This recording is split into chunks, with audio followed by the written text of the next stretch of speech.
ఎన్నికలకు అసలైన సమరం మొదలు కాబోతోంది. ఏపీలో లోక్సభతో పాటు అసెంబ్లీకి, తెలంగాణలో ఎంపీ ఎన్నికలకు రేపే సైరన్ మోగనుంది. ఎన్నికల నోటిఫికేషన్తో రేపటి నుంచి నామినేషన్ల స్వీకరణ చురువు కానుంది. ఇప్పటికే ఎన్నికల అధికారులు అన్ని జిల్లాల్లో ఏర్పాట్లు పూర్తి చేశారు. ఎలాంటి నిబంధనల ఉల్లంఘన జరగకుండా కట్టుదిట్టమైన చర్యలు చేపట్టారు. దేశంలో 7 దశల్లో జరిగే సార్వత్రిక ఎన్నికలకు అధికార యంత్రాంగం నిమగ్నమైంది. ఇప్పటికే 3 దశల్లో జరిగే రాష్ట్రాల్లో నోటిఫికేషన్లు జారీ అయ్యాయి. ఇక రేపటి నుంచి 4వ దశలో జరిగే తెలుగు రాష్ట్రాల్లో నోటిఫికేషన్ జారీతో ఎన్నికల సైరన్ మోగనుంది. లోక్సభతో పాటు ఏపీలో అసెంబ్లీ ఎన్నికలు జరుగుతాయి.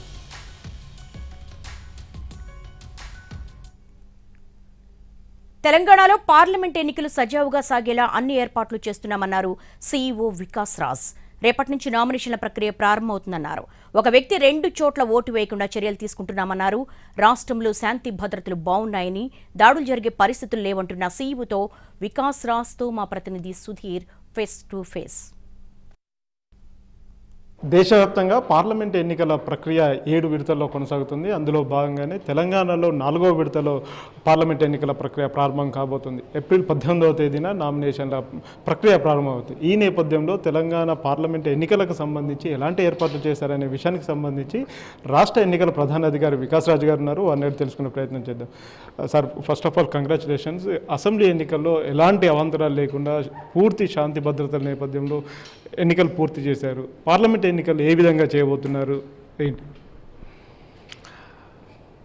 Our hope is that this will also go on in a free, fair, peaceful manner. 18th నాడు దీనికి నోటిఫికేషన్ స్టార్ట్ అవుతుంది. ఆ నోటిఫికేషన్తో నామినేషన్స్ తీసుకోవడం కూడా మొదలవుతుంది. 25th వరకు నామినేషన్ డేట్ ఉంది.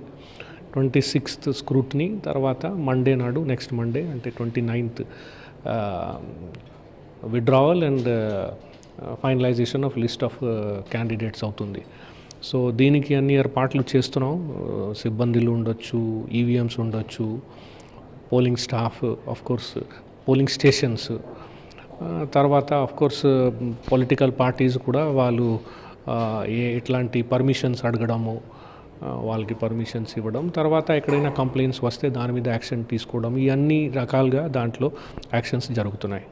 ప్రస్తుతం వేసవి సీజన్ నడుస్తుంది. దాదాపు 40 డిగ్రీల సెంటీగ్రేడ్ ఉష్ణోగ్రత నమోదవుతుంది. ఈ నేపథ్యంలో ఓటర్ పోలింగ్ స్టేషన్కి వచ్చి ఓటును నమోదు చేసుకోవడానికి కానీ, ఓటును వేయడానికి కానీ మీరు ఎలాంటి చర్యలు తీసుకుంటారు? ఎందుకంటే ఎండ ఎక్కువగా ఉంటే ఎవరు ఓటు వేయడానికి ఇంట్రెస్ట్ చూపరు అని చెప్పేసి తెలుస్తుంది. ప్రస్తుతం 40 డిగ్రీల సెంటీగ్రేడ్ రాబోయే రోజుల్లో మే 13కి ఇంకా పెరిగే అవకాశాలు ఉన్నాయి. కాబట్టి కొన్ని రాష్ట్రాల్లో టైం కూడా ఎక్స్టెండ్ చేశారు. మన రాష్ట్రంలో ఏమైనా ఎక్స్టెండ్ చేసే అవకాశం ఉందా? See, we will be making lot of arrangements for mitigation of summer. అంటే షేడ్స్ ఉండొచ్చు, డ్రింకింగ్ వాటర్ ఉండొచ్చు, వీళ్ళు ఉన్న ప్లేస్లో ఫ్యాన్స్, మిస్ట్ ఫ్యాన్స్ ఇట్లాంటివి పెట్టడము, ఏదైనా ప్రమాదం జరిగింది అంటే మెడికల్ కిట్స్ కూడా పెట్టడం జరుగుతుంది.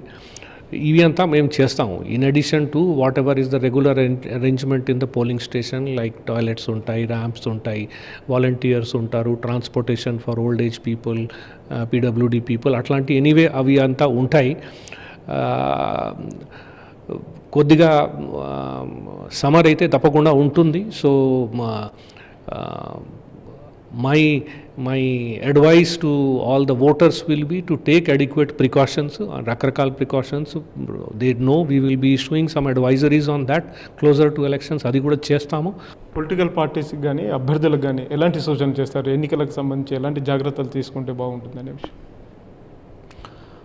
ముఖ్యంగా ఎంసీసీని పాటించాలి. ఎలక్షన్ ర్యాలీస్కి lot of advisories, lot of instructions are issued by election commission. That is for the good of everybody.